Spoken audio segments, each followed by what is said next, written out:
जम्मू आ गए, दिल्ली आ गए, अलग अलग जगह पे आ गए, और अभी सरकार उनको करेगी प्रिजन सेटल। मेरी बात समझ गए? क्या सबके साथ मर्डर हो जाता है? क्या सारी बहुएं जला के मार दी जाती? Right, so the situation is not normal, तुम लोगों को पता ही है। और कई लोग पैनिक मोड में आ गए हैं, बिल्कुल। स्पेशली कई लोगों के पेरेंट्स जो है वो पैनिक मोड में आ गए हैं, और वो आ गए हैं तो प्रेशर तुम लोगों के ऊपर भी एक्स्ट्रा आ ही गया है, राइट?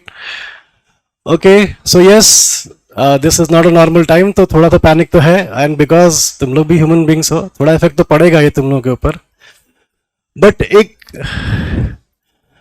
बात याद रखना, देखो, जो तुम्हारा कोर्स है वो स्ट्रेच 2 ईयर्स तक स्ट्रेच करेगा ही करेगा, ठीक है?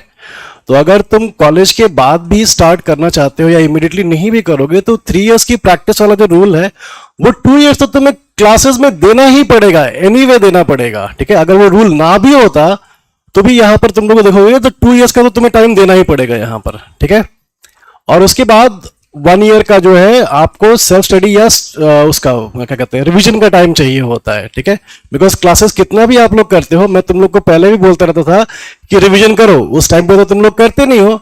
जब क्लास खत्म हो जाती है तब ध्यान आता है कि अब तो रिवीजन भी करना है हम लोगों को, ठीक है? तो एनीवे तुम लोगों को वो 3 इयर्स का टाइम इन्वेस्ट करना ही पड़ता, ठीक है? पहले it was not an obligation, but now it has become an obligation. So ऐसा समझो कि अब तुम्हें 3 इयर्स का टाइम मिल गया है टू प्रिपेयर, ठीक है? अब तुम्हारे पास पूरा 3 ईयर का टाइम है, बट इसमें अब तुम्हें थोड़ी चीजें और भी करनी पड़ेंगी, ठीक है? One which would be the better option, आप कॉलेज के तुरंत बाद, जैसे अभी जब तुम लोग हो, कुछ लोग फाइनल ईयर में हो, कुछ लोग 4th ईयर में भी है, और कुछ लोग तुरंत कॉलेज खत्म हुआ है जिनका, जितनी जल्दी हो सके अपना एनरोलमेंट कराओ, ठीक है? कितने बच्चों का एनरोलमेंट नहीं हुआ है अभी तक यहां पर? Many people have not done the enrollment. College जैसे खत्म हो तुरंत एनरोलमेंट कराओ, बिकॉज प्रोविजनल एनरोलमेंट जो है वो 2 साल तक चलेगी, और उसके अंदर आपको AIB क्लियर कर लेना होता है। इतना पता है? कितने लोग का AIB क्लियर्ड है? Okay, most of you have cleared the AIB, right?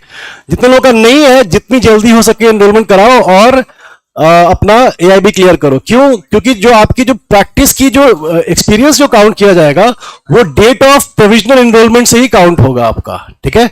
तो जितनी जल्दी एनरोलमेंट कराओगे उतनी जल्दी तुम यहां पर 3 इयर्स का टाइम कंप्लीट कर सकोगे, ठीक है? पहली चीज। सेकेंडली, तुम लोग अगर LLM के लिए एनरोल कर लोगे, that is going to be a much better option, ठीक है? और ये बात याद रखना कि आप प्रैक्टिस भी शो कर सकते हो और LLM भी कर सकते हो। बार काउंसिल ऑफ इंडिया के रूल्स भी अलाउ करते हैं, सुप्रीम कोर्ट की और हाई कोर्ट की जजमेंट्स भी हैं जो कि ये अलाउ करती हैं कि आप LLM और प्रैक्टिस दोनों साथ कर सकते हो, ठीक है? हाँ, फुल टाइम पेड एम्प्लॉयमेंट में आपको नहीं होना चाहिए, तब आपको अलाउड है ये करना, तो वो तो वैसे भी नहीं है तुम लोग का फुल टाइम पेड एम्प्लॉयमेंट कहीं पर। सो ये दोनों चीजें तुम लोग साथ में कर सकते हो। LLM करने का जुडिशरी में फायदा क्या होगा, ये मत समझ लेना कि LLM हम लोग कर रहे हैं क्योंकि कुछ नहीं कर रहे हैं। You will have a very big benefit of LLM in judiciary examinations, because आपके इंटरव्यू में आपके क्वेश्चंस जो होंगे वो सारे के सारे LLM फोकस्ड ही आएंगे फिर, ठीक है? अगर आपका LLM कॉन्स्टिट्यूशनल लॉ में है तो आप कॉन्स्टिट्यूशनल लॉ से ही क्वेश्चंस वहां पर आंसर करोगे, पहली चीज, ठीक है? तो आपको पहले ही आप प्रिपेयर होकर जा सकते हो कि LLM के क्वेश्चंस जो है वही मैं देख करके जाऊं, बिकॉज इंटरव्यू में वहीं से क्वेश्चंस आने हैं, पहली चीज।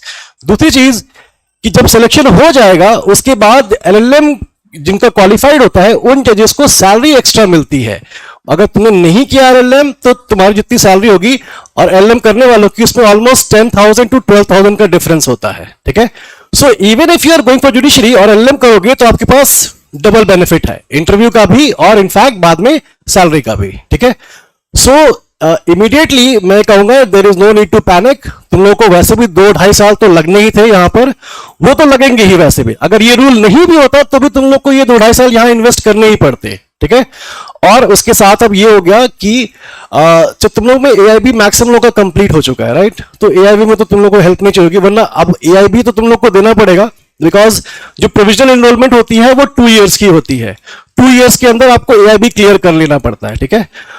जो यहां प्रिपरेशन करोगे तुम, उसका हेल्प तुम्हें AIB में भी मिलता है, ठीक है?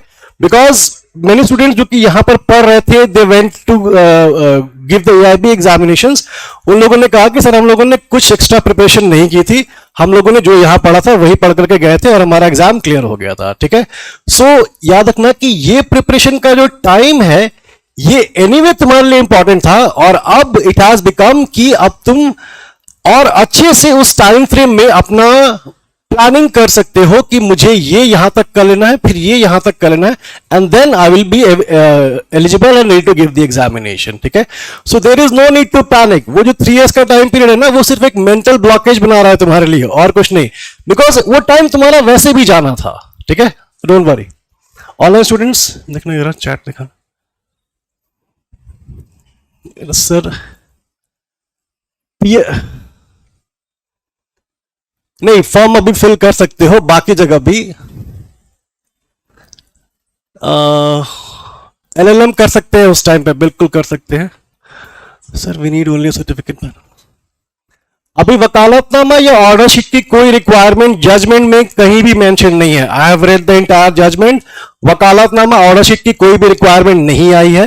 दे हैव ओनली सेड कि जब आपका प्रोविजनल एनरोलमेंट हो वहां से 3 इयर्स की प्रैक्टिस आपको चाहिए. ठीक है, वो वकालतनामा ऑर्डर शीट का वो हायर जुडिशरी में चाहिए था, लोअर में कोई जरूरत नहीं हुई उसकी. देखो क्या चीज 2023 का है, तो you will be eligible in 26. Komal, registration के बाद से जो आपका रजिस्ट्रेशन होता है, आपको प्रोविजनल एनरोलमेंट दे दी जाती है वहीं से. हाँ एग्जैक्टली, आपको एक सर्टिफिकेट चाहिए होगा which will be available by either the principal civil जज और कोई सीनियर एडवोकेट हो, उनका भी अगर सर्टिफिकेट होगा तो उस पर आपको मिल जाएगा. एंड वो तो ऑब्वियसली एनीवे मिल ही जाता है. देखा ना क्या हुआ, चैट बॉक्स नहीं. सर एनरोलमेंट का प्रोसेस एक बार समझाना सही से, एआईबी एग्जाम का भी. ओके सर प्रिंसिपल जज का सिग्नेचर मैंडेटरी है? नहीं, मैंडेटरी नहीं है, सीनियर एडवोकेट का भी चल जाएगा. एनरोलमेंट नहीं करना, एनरोलमेंट 5 इयर्स के लिए होगा बेटा. Without experience you can give other examinations like you can give the banking examinations, although कि वहां पर एक दो जगह प्रैक्टिस मांगते हैं. सीबी के एग्जाम्स, आरबीआई के exams, there are many other ones. LLM, हाँ एलएलएम और प्रैक्टिस दोनों साथ में कर सकते हो. एलएलएम और practice both can happen together. Judicial clerkship का अगर आपको एग्जाम देना है तो भी आप दे सकते हो, that will still be counted as practice.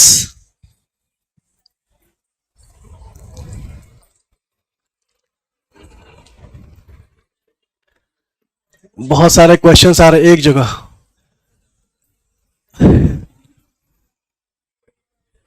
Judicially clerkship की तैयारी कैसे होगी? यही होगी, सेम तैयारी होगी, कोई अलग नहीं होती उसकी तैयारी. आप प्रैक्टिस के साथ एलएलएम कर सकते हो. There is no bar. Bar council of India के रूल जजमेंट्स कोई ऐसा बार नहीं करती हैं. जिन्होंने ये मैंडेटरी करा उनको सजा कराओ. अच्छा कहीं से भी कर सकते हो बेटा, ऐसा कुछ नहीं है. You can have it from anywhere. Yes, for the certificate, Mahima, for the certificate. Yes, this is a setback.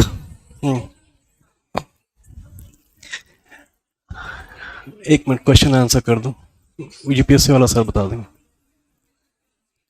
जब सर दीक्षा जब 3 इयर्स कंप्लीट हो जाए तो सीनियर एडवोकेट या फिर प्रिंसिपल सिविल जज का आपको वो चाहिए होगा, सर्टिफिकेट चाहिए होगा, वो साइन कराना पड़ेगा.